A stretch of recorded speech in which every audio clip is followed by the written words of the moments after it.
Breaking news this morning, Pope Emeritus Benedict XVI has passed away.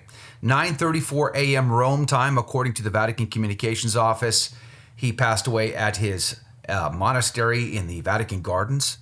The world seems to be mourning at this point, of course. We pray for God to have a gracious mercy upon him. I released a video, the last video I put out, talked about the very last words of Benedict XVI. If you have not seen that, make sure to click that button in the flyout up there, or it's linked in the description below. But I think he gave us his last words back in February of 2022. So check that video out. But a real question on everybody's mind today is what will happen next? Is Pope Emeritus Benedict XVI going to receive a papal funeral? Well, there seems to be a conflict here. According to Bree Dale's Twitter feed this morning, she says, it seems the Vatican is claiming Pope Benedict wanted a simple funeral. It will be solemnly celebrated by Pope Francis in St. Peter's Square. The debate regarding the ceremonies afforded to him as a former pope have ended, it seems. No bells have rung in Rome. And yet, I watched a video of EWTN streaming live from St. Peter's Square this morning saying that the bells actually rung. Pope Emeritus Benedict XVI has died at the age of 95. He passed away at 9:34 a.m. this morning here at the Vatican in Rome. And over the last few days, there had been much concern for the retired Pope's health after the Vatican announced that his condition had suddenly declined as a result of aging. Well, this morning, the bells of St. Peter's Basilica rang somberly to mark his passing. So I'm not sure what the conflict is there, but nonetheless, I addressed this question of what happens next on my radio program, Catholic Drive Time, yesterday. And I'm going to share that clip with you right now. But if you like content where we address the headlines of the day, the big stories inside and outside the church from a Catholic perspective, make sure to subscribe to the channel. Leave us a thumbs up. Hit that share. That'd be amazing. So what happens next? We dive into it through Catholic Drive Time right now. There was an article this morning over the Catholic News Agency that brings up another point that a lot of people are asking about. What happens next? When Benedict dies, what happens then? What are the protocols when a retired pope dies? I mean, it's so unusual. He was the first pope to retire in 600 years. He is, I think, the one pope in history to have lived the longest, if I'm not mistaken, as well. And so there was an article at CNA that sort of addresses this question that a lot of people are asking. What happens when Benedict dies? The article headline says, Benedict's serious illness raises questions about Pope Emeritus protocols. And the article says, the anticipated death of Pope Emeritus Benedict XVI raises important ceremonial questions that at this moment cannot be fully answered. The end of a reigning pope's life is observed by a series of very well-timed and well-understood rites, from the certification of the pope's death and the breaking of the fisherman's ring to the public display of the pope's body and the funeral celebration itself. But what are the protocols when a pope emeritus dies? Let's see. Can we look those up? Can you Google Pope Emeritus funeral protocol for me? Yes, I'm pulling up the Acta Serie from the Council of Trent, where it talks about the procedure for Pope Emeritus and right here it says it doesn't exist. It's probably a New Advent. Just go to newAdvent.org. Let me check. I'm sure it's there. 1786. Nothing was published. What? It was in a papal bull, was it not? Let me check. In the stables, there are no papal bulls on that topic. None? No. Interesting. Well, the article goes on to say the question remains open because the unprecedented nature of Benedict's retirement. He was the first pope to renounce the papacy in nearly 600 years, of course, but he also lived longer in retirement than any pope in history. Benedict is also the first to take the title Pope Emeritus. What is clear is that in stepping down, as he did in 2013, Benedict's office ceased. In a real sense, then, his papacy died with his resignation. To continue the analogy, while they normally happen at the same time, the death of a pontificate is distinct from the death of the man himself.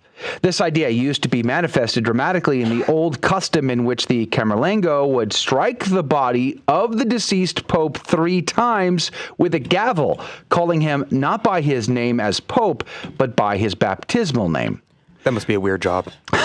Yeah, right. Yeah. It would be very interesting. But it's part of the tradition of the church, and we should bring it back. The last time this ritual was applied was on the death of John the 23rd. Now, why wasn't it to Paul the 6th, JP1, JP2? Like, why did we stop at 23rd? That makes no sense to me. But anyway, it says the last time this ritual was applied was on the death of John the 23rd. Twice the Camerlengo, after striking the hammer, said, Angeli, mortuus est. I'll get it right someday.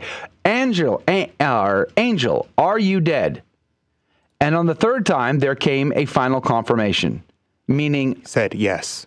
Really... Angelo is dead. So twice they strike him and ask the question, hey, are you dead? And on the third time, really? Yeah, he's pretty much dead. I guess it's a great way to check, just to make sure, because it would be awkward to bury a pope alive. I guess like putting the hand over the nose, like in the movies. I guess that's not... You could check the pulse, I suppose. But I think this is more efficient. Totally. It certainly is more dramatic. Exactly. I think could someone do that for me? Maybe it's too much pomp and circumstance for the church today. I guess would avoid the whole situation of Thomas à Kempis, where they buried him alive. So, oh yes. Anyway, there's I almost went down a rabbit hole of people who've almost been buried alive. And let's go on. Indeed, some of the rituals associated with the actual death of a pope already have taken place in Benedict's case. At the end of Benedict's pontificate, Cardinal Tarcisio Bertone, Secretary of State and then Camerlengo of the Holy Roman Church, closed the papal apartment and broke the fisherman's ring Benedict wore for nearly 8 years as the successor of Peter. I guess he got a new ring then in retirement. Yeah. Good what deal. Is he wearing? He's wearing a ring. When's the last time the Pope got 2 rings? He's probably the first one that did that too. Anyway, what then will happen when Benedict dies? Monsignor Stefano, an official of the Vatican Apostolic Archive and expert in pontifical ceremonial, presented CNA with a series of possibilities while emphasizing that what ultimately takes place in the end depends on various factors, not the least of which is Benedict's own wishes for his funeral arrangements. Quote, it is clear that Pope Francis will make the final decision, close quote, the Monsignor stressed. However, he added, based on the tradition of the Roman ceremonial and considering some analogy with similar offices, we can make an educated guess of how things will be handled. First of all, he explained, the office of the Pope Emeritus could be considered in the tradition of the Roman prelature. In the various colleges of the prelature, once the exercise of the authority of the college, such as the judicial and administrative authority, was renounced, the aggregation and privileges were preserved, even though the jurisdiction was no longer exercised, he said. And so it would be for the Pope Emeritus, who no longer exercises authority but retains aggregation and privileges, and therefore also the white cassock, he stated. While no set ceremonial structure exists for the funeral of a Pope Emeritus, he believes that the event will most likely be celebrated with the characteristics reserved for the reigning Pope. The coffin, the insertion into the coffin of the deed indicating the official acts of the papacy, coins for his papacy, and medals of the pontificate. In the same way, he said, the Pope will be buried like a Pope, that is, in the Vatican grottos, and the place where John Paul II's tomb was already and have been indicated, before he was canonized and the tomb moved to the Basilica, close quote. What will be missing, he pointed out, are the elements linked to the transfer of papal power, and therefore linked to the beginning of the Vatican seat. Notably, the Secretary of State will not relinquish his office, as happens when a reigning pope dies. For this reason, he explains, one can expect that it will be the Secretary of State who announces the death of the Pope Emeritus, probably using the press office of the Holy See, which is the means of official communications. Relatedly, condolences should be addressed to the reigning pope through the Secretary of State. Why shouldn't condolences be addressed directly to the Pope? This public aspect, he explains, results from the fact that the Secretary of State is today erroneously conceived as a papal secretariat, but it is forgotten that in 1973 it absorbed the duties of the Apostolic Chancellery, a body delegated for centuries to the public correspondence of the dicasteries of the Holy Headquarters, such as the bulls' appointments of bishops. Other ceremonial details, such as the arrangements for heads of state who wish to attend the funeral, remain an open question, the Monsignor acknowledged. And what of the the Novin Diali. I have no idea what that is. That is the 9 days of the mourning following the death of a pope. Oh, that's what they call that. Interesting. These 9 days consist of a series of solemn masses for the repose of the Pope's soul, beginning with the Pope's funeral mass,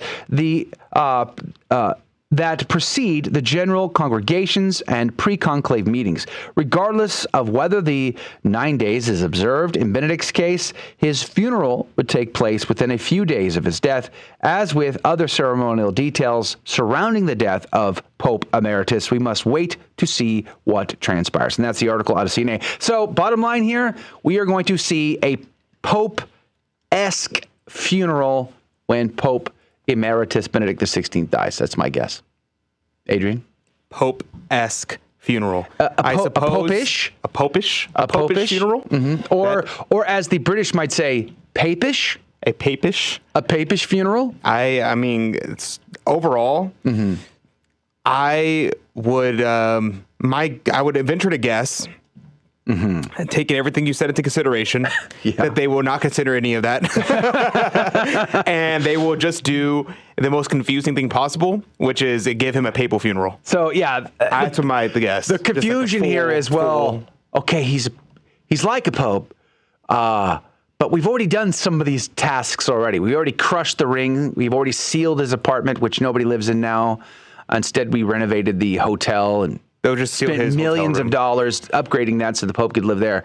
And then, we did some of these things already. So that part's done. All those boxes are checked. Now it's time to just put him on display. It's time to beat his body and put him on display. Now, I remember the place where they were going to place his body, which is next to the tomb, the crypt of St. Peter downstairs. I remember because in 2005, when I went to Rome, JP2's body was there. And you look to your right, there's JP2, and you look front, and there's Peter's crypt. His bones are there.